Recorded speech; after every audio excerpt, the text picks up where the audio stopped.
E as alterações de humor, problemas de esquecimento, dificuldade na fala e na compreensão do tempo é o que a gente vai falar agora, porque esses sintomas precisam ser observados com atenção, principalmente tratando-se de pessoas acima dos 65 anos de idade, pois podem levar ao diagnóstico de Alzheimer.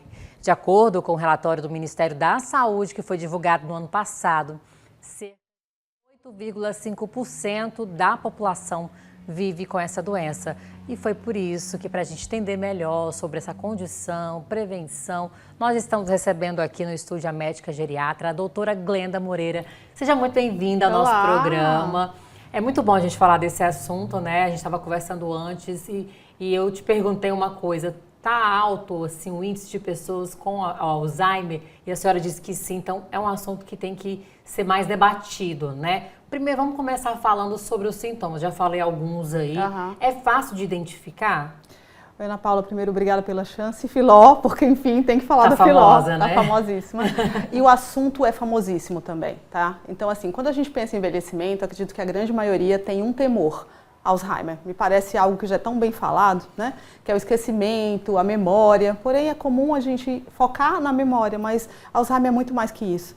É uma demência. Sendo demência, ela te retira da autonomia e da independência. Então, eu acredito que por ser muito importante, a gente cultiva tanto desenvolver essa autonomia e independência, que fazer um diagnóstico precoce de Alzheimer é fundamental. E quando tu falas dos 8,5% da população, isso tende a crescer de uma forma muito assustadora. As pesquisas têm demonstrado que de cada 10 casos de Alzheimer, pelo menos 4 poderiam ser prevenidos. E aí, como é isso, né? Como é prevenção em Alzheimer?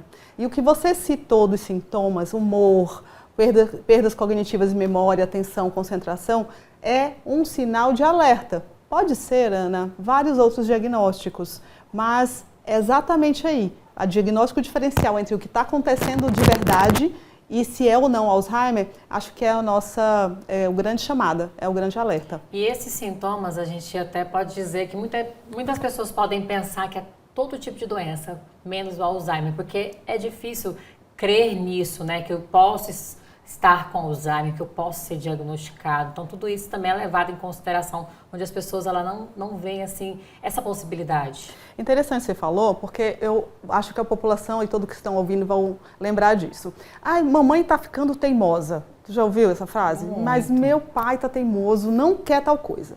Gente, por trás de uma teimosia pode estar sendo a máscara para exatamente isso. O indivíduo está, sim, deixando de ter a mesma habilidade cognitiva, a mesma potência na sua memória e nas coisas que ele faz e sempre fez.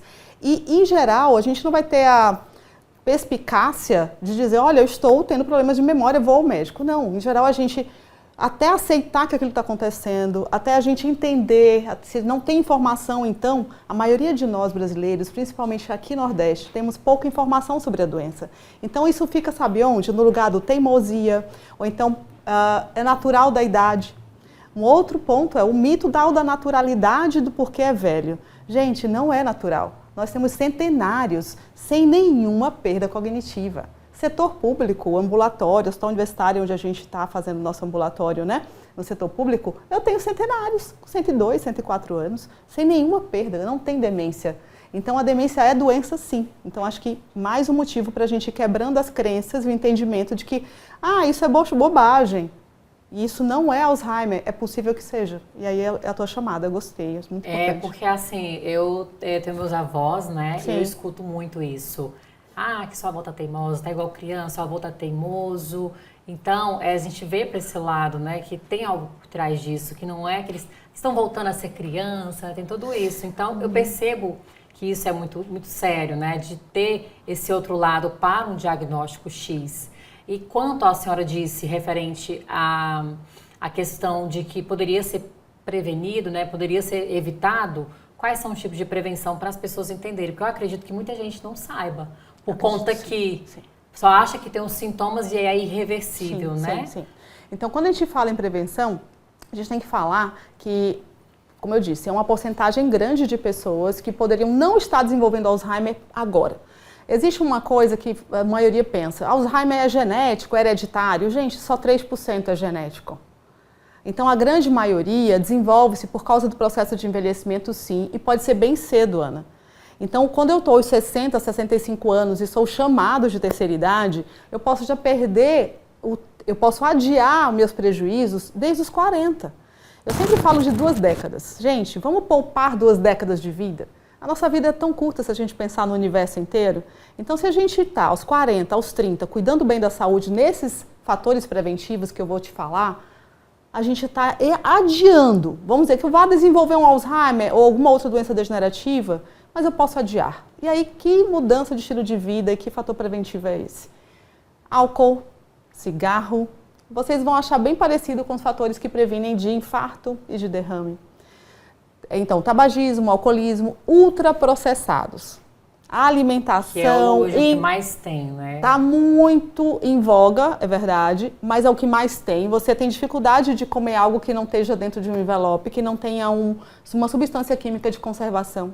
Então, isso tem acelerado bastante o envelhecimento cerebral. Então, apoia uma doença que não ia chegar agora, mas chegou.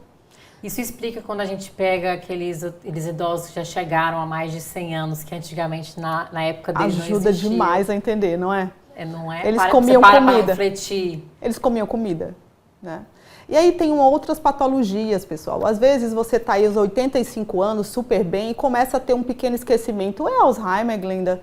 Às vezes não. Existem outras doenças da proteína que não é doença proteína tal, tá? Então, TAU é a doençazinha, Alzheimer tem esse nome também. E aí tem outras proteínas que alteram lá no cérebro que dão uma intoxicada e começa a perder um pouco de memória. Então, mesmo assim, você precisa buscar auxílio. E o auxílio médico apropriado, porque se você já está com sintomas, vale a pena você precocemente, o mais cedo possível, conversar sobre o assunto. Porque, Ana, se você se colocar, imagina, se você começa a perder memória, você fica ansioso. Você pode ter depressão associada a isso. E aí só piora. Você pode perder um bom sono. Então, voltando aos temas de prevenção. Sono adequado, tá? Comida natural, né? Então, que é simples. Atividade física, muita, direitinho, de acordo com a Organização Mundial de Saúde, pedindo de 30 minutos a 1 hora de atividade física na semana, por dia, né? Perdão, por dia. E multimodal, ou seja, pode ser caminhada com musculação, mas nunca uma coisinha só, né? Então esse é o desafio e que parece muito simples. Para quem já foi diagnosticado, não adianta mais fazer isso? Adianta tudo, adianta tudo. Aí, de novo, fiz um diagnóstico, tá em que fase? Todas as fases tenho que fazer. Tenho que fazer, incluindo os fatores preventivos, porque aí você desacelera o processo, incluindo aí, quando eu tenho o diagnóstico, a reabilitação. É preciso fazer estímulos com terapia ocupacional, existem oficinas de memória, atividade física, em quem já tem diagnóstico, tá? E isso tudo apoia a vida com Alzheimer. Ou seja, nada está perdido, né? Não. Olha só, tem a Larissa que está dizendo que a avó dela está ficando depressiva por não ter a mesma vida de quando ela era mais jovem. Isso, Larissa. E aí eu queria te lembrar, busque, primeiro, empatia, né? Entender o que sua avó está passando, a família precisa compreender isso. A gente precisa lembrar que o indivíduo, por estar idoso, segue vivo. E essa vida que pulsa lá dentro, tendo que ser apagadinha pelas inabilidades, ou seja, não consigo andar mesmo do mesmo jeito que antes, não consigo ter autonomia de dirigir. Nossa, quanto isso é importante para quem já dirigia? Ai, doutora, perdi a carta. O nome é esse, né? A carta de direção. Então, perder a autonomia gera tristeza aprofundada em depressão. E isso vai demenciar mais rápido. Então, combater depressão também é um fator muito importante. Pois é, até vou aproveitar o gancho e vou falar do meu avô, que eu vou citar um exemplo dele, que ele era muito ativo, né? E de repente ele se viu fraco, às vezes perde a força nas pernas. Essa força das pernas que ele perde... E não é meio que um desmaio, é perder a força e ter que se apoiar em algum lugar. Isso já faz parte do Alzheimer? Propriamente não. O Alzheimer ele não é uma doença de perder forças musculares, tá? O Alzheimer é uma doença de perder habilidades cognitivas. Se o teu avô está perdendo força, ele tem algo que a gente tem que investigar na perna ou no sistema nervoso periférico, nos nervos. Muitos diabéticos começam a ter isso. E tem uma doença, ou um estado de doença, que chama sarcopenia, tá? Que é a perda de massa magra do envelhecimento, não sustentado, tá, gente? Não é porque envelheci que eu perco massa magra de forma adoecida, mas a sarcopenia é a perda muito grande a ponto de ter fraqueza para andar.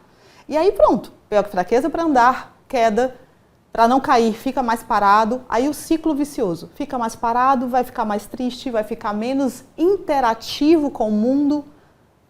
Alzheimer toma espaço. Pois é, justamente o gancho da pergunta foi para esse ponto, porque Alzheimer, tudo que acontece de ruim já vai puxando para você ser diagnosticado.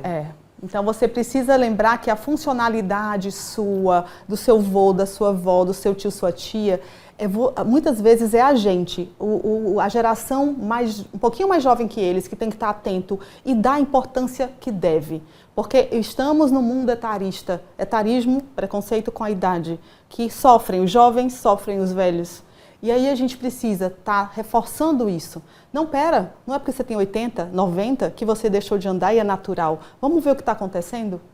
Então acho que isso é a gente que vai ter que dar essa força, porque senão essas pessoas muitas vezes se deixam levar pelo tal, tô velho, acabou a vida. Acabou, tô para morrer, né? E é belíssimo o resgate disso. Olha só que legal. Quanto a família também é muito importante, esse acolhimento, né? A família sofre muito em geral, tá? Quando você tem e percebe esse declínio, essa perda cognitiva, meu Deus, minha avó está esquecendo, minha mãe está esquecendo, tá? Imagina, você tem uma mãe de 76, 80 anos, então você começa a detectar sinais precoces de déficit cognitivo e gera sofrimento nos filhos, às vezes, nos sobrinhos, enfim, de quem cuida, né?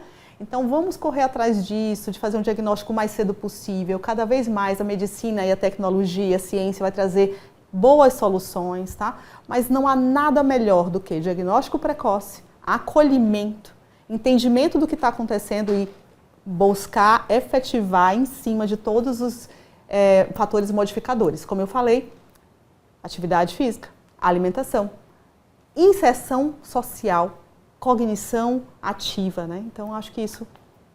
E fazer diagnóstico diferencial. Então, tá alerta, leva teu pai, leva teu avô, vamos atrás, vamos ver uma assistência médica. Pra não sofrer depois dizendo que ele se esqueceu de você, né? Ai, isso é duro. É muito duro. Quem já passou sabe, eu passei. É algo de chorar, né? Doutora, infelizmente nosso tempo acabou. Te falei que ia ser pouquinho? Pois é, passa rápido, né? Como a senhora disse, é um assunto que interessa. Temos até mais perguntas, mas nosso tempo acabou. Quer deixar um Instagram para o pessoal de casa entrar em contato com a senhora? Sim. Fique à vontade. Nossa, eu agradeço. Pessoal, eu tenho o meu pessoal, que é o doutora Glenda Moreira, mas tem também no Instituto Albus. E a gente está o tempo todo fazendo lives e movimentos. A gente tem uma imersão para acontecer no final do mês. Dê uma olhada lá, tem muita informação, tá? E qualquer dúvida, pergunta. Tá ótimo. Muito obrigada mais uma vez. Seja bem-vinda sempre, que é o nosso programa. Muito obrigada, foi um prazer. Fala Piauí.